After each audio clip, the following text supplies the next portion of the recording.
आज एक्सेल में हम ऑटोमेटिक इनवॉइस जनरेट करने के लिए सीखेंगे।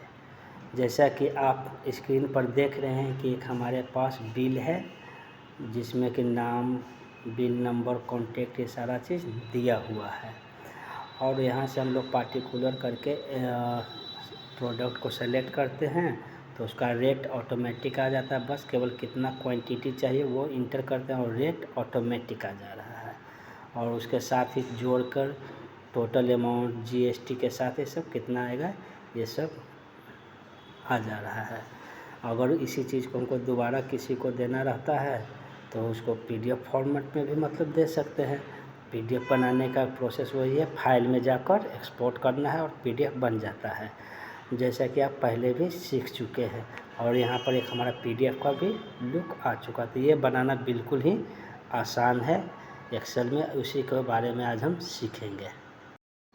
तो उसके लिए हमें सबसे पहले एक्सेल को ओपन करना है और पेज लेआउट से मार्जिन और पेज सेटअप को सेट कर देंगे। मार्जिन यहाँ पर अभी 0.7 है, चारों तरफ है, यानी टॉप लेफ्ट है, तो इसे अपने हिसाब से सेट कर लेंगे। मैं यहाँ पर 0.5 लेफ्ट, राइट, टॉप और बॉटम चारों में 0.5 देकर इसको सेट कर रहा हूँ।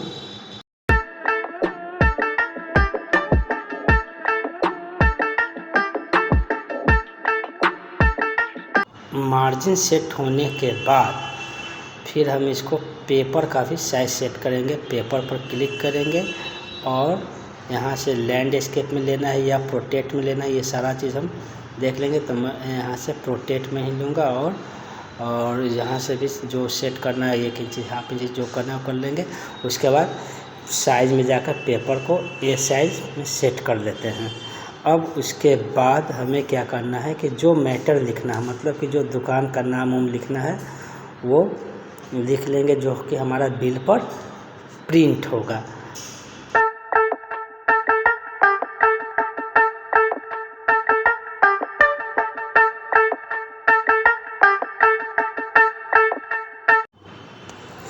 मैटर लिखने के बाद फिर हम सीरियल नंबर, पार्टिकुलर, उसके बाद उसका रेट क्या है, पार्टिकुलर मतलब प्रोडक्ट का नाम यहाँ पर लिखना है, क्वांटिटी है, अमाउंट है, और उसके बाद क्या करेंगे प्रीव्यू करके देख लेंगे, प्रिंट प्रीव्यू कि देखो किस टाइप से मेरा आ रहा है। अब उसके बाद क्या करना है कि सेलेक्ट कर लेंगे हेडिंग को, उसको फ़ॉन्ट का चेंज कर देंगे और मर्ज करके एक कर देंगे। मर्ज कर देंगे, यहाँ पर भी हमने हेडिंग को सेलेक्ट किया और बोल्ड और मर्ज कर दूंगा। फिर उसको इसका कलर को फिल कर देना है, फॉर्मेट सेलेक्ट करना है और कलर को फिल करना है। इसमें एक अच्छा लुक देना है, जैसा कि आप डिजाइनिंग में देते रहते हैं। जब ये कंप्लीट हो जाएगा तब उसके बाद हम यहाँ पर इनवॉइस का हेडिंग देंगे कि इनवॉइस जनरेट हो रहा है, और लिखने के बाद उसे मर्ज करेंगे, कलर कर देंगे बैकग्राउंड कलर। अब क्या करना है, बोल्ड करने के बाद सबसे पहले हम लोग बिल नेम, नाम, कॉन्टैक्ट नंबर लिखेंगे। यहाँ पर घट रहा है तो राइट बटन क्लिक करके इंसर्ट रो कर देंगे। अगर कॉलम की ज़रूरत होगा तो हम कॉलम को इंसर्ट कर लेंगे। उसके बाद क्या करना है कि फिर एक जगह पर हमने सेल पर क्लिक किया और यहाँ पर डेट लिखा। उसके बाद फिर एक एरिया डिसाइड कर लेंगे कि मुझे कितना दूर के लिए चाहिए। तो उसके लिए भी हमें वो सारा प्रोसेस पहले वाला है उसी तरह से करेंगे और बार बार हम प्रिंट प्रीव्यू करके भी चेक करते रहेंगे। अब यहाँ बाद उसके बाद क्या करेंगे कि टेबल में सीरियल नंबर, पार्टिकुलर सब वाले को सेलेक्ट करेंगे और एक बॉर्डर देंगे जिसका आउटलाइन बॉर्डर देंगे।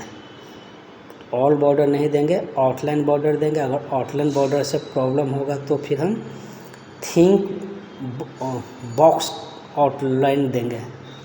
और यहाँ पर फिर हमने लिखा क्या, total amount, GST, SGST, grand total, इसका भी डिज़ाइन कर लेते हैं टोटल बॉर्डर से। और प्रिंट प्रीव्यू देख लेते हैं कि किस हिसाब से मेरा ये आ रहा है। प्रिंट प्रीव्यू भी देखने के लिए क्या है प्रोसेस कि फाइल में जाना है और प्रिंट प्रीव्यू पर चेक कर लेना है प्रिंट से। अब एक तरह से लगभग हमारा यह कंप्लीट हो रहा है एक फॉर्मेट जिसमें कि डिजाइनिंग पार्ट था।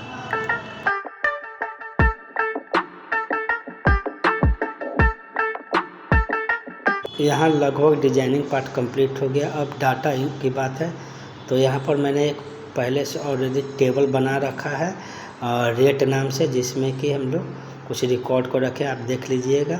अब क्या करना है कि सबसे पहले डाटा में जाना है, लिस्ट को सेलेक्ट करना है और सोर्स लेंगे। सोर्स हमारा देखिए रेट टेबल वाला जो है टैब, उसमें एक टेबल बना हुआ है, इस टेबल को सेलेक्ट कर लेंगे। सेलेक्ट उतना को ही सेलेक्ट करना है जितना हमको कॉम्बो बॉक्स में दिखाना है, और उसके बाद ओके कर, यहाँ पर क्लिक करके ओके कर देना है। अब यहाँ पर जब ओके करते हैं तो देखिए कॉम्बो बॉक्स बन गया है, जहाँ पर हमारा वो प्रोडक्ट का पर्टिकुलर जो प्रोडक्ट है उसका नाम यहाँ पर शो कर रहा है। अब इसी तरह से सबको में आना चाहिए, तो ड्रैग करके सारे बॉक्स में लाएंगे, जैसे ड्रैग जैसा कि आप पहले भी करते हैं। उसके बाद अब रेट की बारी है, तो रेट के लिए हम लोग क्या करेंगे कि रेट चूँकि मेरा उस टेबल में है तो उसके लिए क्या करेंगे, बराबर लिखेंगे वी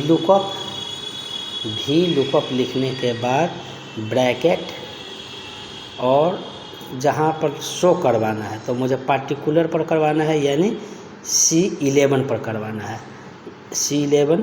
और टेबल हमारा है रेट वाले सीट में, तो रेट वाले सीट पर क्लिक करेंगे और जितना दूर में टेबल है उस सारे टेबल को सेलेक्ट कर लेना है। सेलेक्ट करने के बाद सेलेक्ट हो गया। अब उसका कंट्रोल F4 को प्रेस करेंगे, इससे कि स्टैटिक्स हो जाएगा। F4 को प्रेस करेंगे, कंट्रोल प्लस F4 फंक्शन की है, आपको उसको प्रेस करना है। उसके बाद यहाँ पर दे रहा है कॉमा देंगे और लिखेंगे कि मुझे क्या लेना है, कौन सा इंडेक्स करना है। तो मुझे पहला दूसरा इंडेक्स था, और दूसरा इंडेक्स पर लेकर और इंडेंट 0 कर देंगे एग्जैक्ट मैचिंग के लिए। और देखिए यहाँ पर जब हम प्रोडक्ट का नाम ले रहे हैं, सर्च कर रहे हैं, तो ऑटोमेटिक आ जा रहा है। अब यहाँ पर जब ड्रैग करते हैं तो एन बाकी में आ रहा है, तो एन आ रहा है यानी नॉट एप्लीकेबल। तो इसको सॉल्व करने के लिए हम लोग क्या करेंगे, वी लुकअप फार्मूला के पहले बराबर के पहले लिख लेंगे इफ़ एरर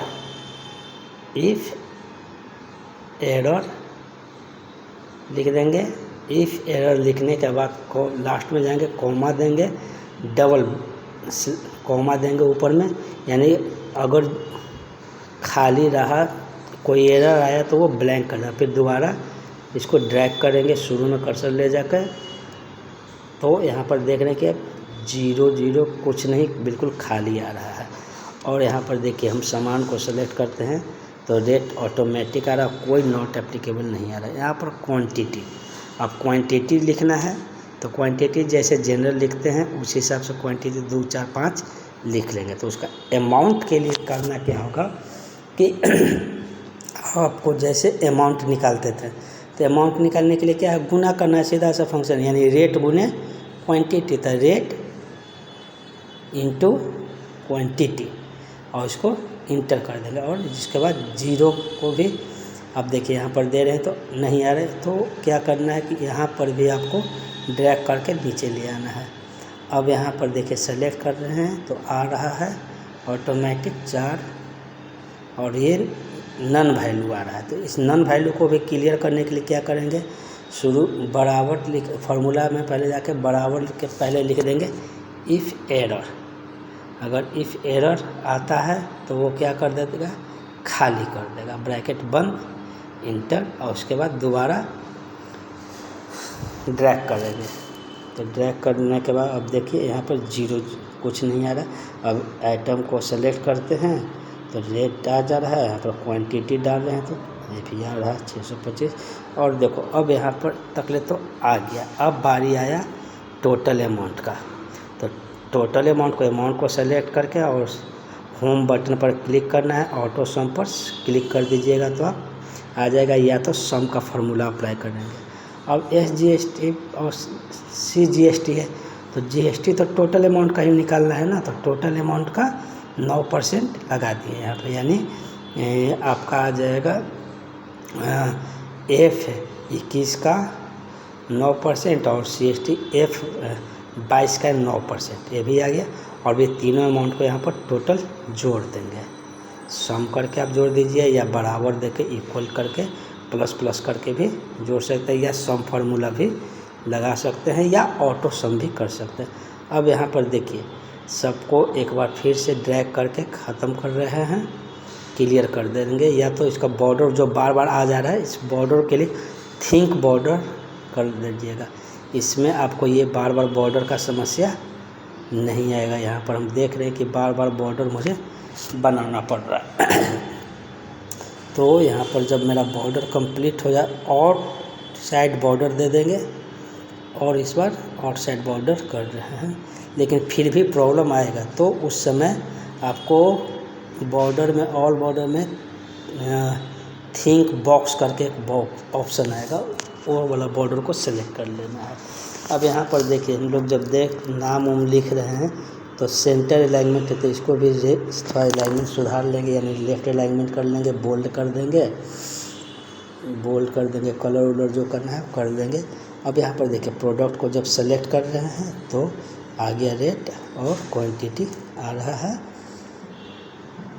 यहाँ पर भी आ गया। उसके बाद क्या कर रहे हैं, देखिए हमने यहाँ पर 3-4 आइटम को लिया और ओके कर रहे हैं, तो देखिए हमारा पूरी तरह से ये कंप्लीट ऑटोमेटिक बिल जनरेट हो रहा है। उसके बाद हम लोग प्रिंट प्रीव्यू में देख रहे हैं, तो इस टाइप से मेरा लुक भी आ रहा है। बस इसको प्रिंट करेंगे और सामने वाले कस्टमर को दे देंगे। लेकिन यहाँ पर एक समस्या आ रहा है बार बार बॉर्डर का, तो आप बॉर्डर के लिए थिंक बॉक्स बॉर्डर को सिलेक्शन कीजिएगा, तो फिर ये समस्या यहाँ पर सॉल्व हो जाएगा।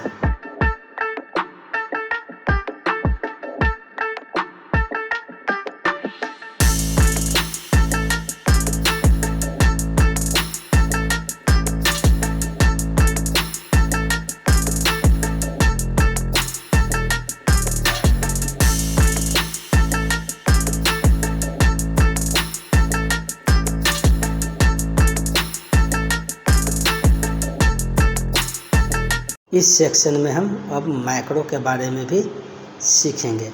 कहने का मतलब कि मान लीजिए कि अगर हम किसी को प्रिंट दे दिए, प्रिंट देने के बाद कुछ नया कस्टमर का हमको बिल करना है, तो फिर से तो एंट्री ये सारा चीज़ करेंगे नहीं, और मुझे सारा बॉक्स क्लीन भी चाहिए, तो उसके लिए मैक्रो का यूज करेंगे। और मैक्रो लाने के लिए आपको फाइल में कस्टमाइज में जाना है। कस्टमाइज में आपको कस्टम रिबन मिलेगा, वहाँ से डेवलपर टूल को सेलेक्ट करना है। जैसा कि देखिए डेवलपर टूल आपका हेडिंग में आ चुका है। अब क्या करना है, डेवलपर टूल पर क्लिक करना है और यहाँ से रिकॉर्ड मैक्रो को सर्च करना है, उस पर क्लिक करना है। रिकॉर्ड मैक्रो पर क्लिक कर दिए। जैसे ही रिकॉर्ड मैक्रो पर क्लिक किए तो आपका रिकॉर्डिंग शुरू हो रहा है। अब यहाँ पर हम एक कोई शॉर्टकट कीवर्ड बटन प्रेस करेंगे ताकि वही हमारा शॉर्टकट आ जाएगा। अब यहाँ पर क्यू किए, उसके बाद ओके। अब जो काम मुझे मैक्रो से करवाना है उसके लिए सेलेक्ट कर लेंगे। जैसे कि मान लीजिए कि हमको ये सब डिलीट कर देना है, खाली करना है, तो खाली सेलेक्ट कर करके खाली कर रहे हैं, ताकि जब नया बॉक्स ले और उस पर प्रिंट ले तो ये सारा चीज़ गायब रहे। क्लियर, ये भी क्लियर कर देते हैं। जो हमको ब्लैंक रखना है वो सारा चीज़ को सेलेक्ट करके क्लियर कर देंगे। सेलेक्ट और उसके बाद डिलीट बटन प्रेस कर देना है और क्वांटिटी को भी क्लिक कर देना है। अब यहाँ पर जब डिलीट हो बटन पर क्लिक कर देंगे, अब देखिए मेरे पास पूरी तरह से फॉर्मेट क्लियर का हो चुका है। अब करना क्या है कि मुझे यहाँ पर देखिए हमने बॉर्डर को एक बार लगता है फिर से सेट कर रहे हैं, तो अगर बॉर्डर नहीं सेट करना पड़ा तो कोई बात नहीं, तो ऊपर सेट कर लीजिए। अब जब ये सारा चीज़ हो जाएगा तब हम जाकर ऊपर में स्टॉप रिकॉर्डिंग कर देंगे। स्टॉप रिकॉर्डिंग जब मेरा मैक्रो रिकॉर्ड हो जाएगा तो उसको कॉल करना होगा। तो कॉल करने के लिए डेवलपर में जाएंगे और इंसर्ट से एक बटन ले लेना है और बटन को इस पर जाकर क्लिक करके ड्रैग करके इंसर्ट कर लेना। जैसे ही करते हैं तो आपका मैक्रो का बॉक्स खुल जाएगा। यहाँ से मैक्रो 1 सेलेक्ट करें। मैक्रो 1 इसलिए क्योंकि जो रिकॉर्डिंग किया उसका बाय डिफ़ॉल्ट नाम मैक्रो 1 ही है। उसके बाद दिस वर्कबुक को सेलेक्ट करके ओके कर देंगे। अब यहाँ पर हमारा मैक्रो कॉलिंग हो गया है। अब इसका नाम चेंज कर देते हैं। तो नाम चेंज करने के बाद जो नाम रखना है, जैसे कि हमने यहाँ पर नाम रखा है क्लियर, यानी क्लियर पर जब क्लिक करेंगे तो ये पूरा फॉर्मेट ब्लैंक हो जाएगा। कॉलिंग हो गया। अब एक बार मैं इसे फिर से दोबारा परफेक्ट फॉर्म भरने की कोशिश करता हूँ। यहाँ पर बिल नंबर है, तो बिल नंबर भर दिया, नाम, कॉन्टैक्ट नंबर, एड्रेस, ये सारा चीज़ भरने के बाद अब क्या करना है, धर दिए। अब यहाँ से पार्टिकुलर को जब सेलेक्ट करेंगे तो ये सारा चीज़ आ रहा है। यहाँ पर हम लोग देख रहे हैं कि सीरियल नंबर अभी नहीं आ रहा है और डेट ये सब ऑटोमेटिक नहीं आ रहा है, तो उसके लिए हम लोग नेक्स्ट वीडियो में काम करेंगे। यहाँ पर अभी देख रहे हैं कि एक आ गया फॉर्मेट, इसको प्रिंट लेना होगा तो फाइल में जाकर प्रिंट प्रीव्यू करके देख रहे हैं, देखिए एक आ गया। और पीडीएफ देना होगा तो एक्सपोर्ट करके पीडीएफ जनरेट कर देंगे। और अब फिर भर गया। अब क्लियर पर, लेकिन जब जैसे ही क्लिक किए तो मेरा फॉर्म साफ़ होकर फिर से फ्रेश फॉर्मेट बन चुका है। नया वीडियो में हम लोग देखेंगे ऑटोमेटिक इनवॉइस भी जनरेट, वो आईडी भी जनरेट हो जाए, और भी सेव बुक डाटा को रिकॉर्ड कैसे करना है, ये सारा चीज़ अगर हमको देखना होगा तो हम लोग नया वीडियो जब डालेंगे इसका पार्ट 2, तो पार्ट 2 में हम इसके बारे में स्टडी कर लेंगे।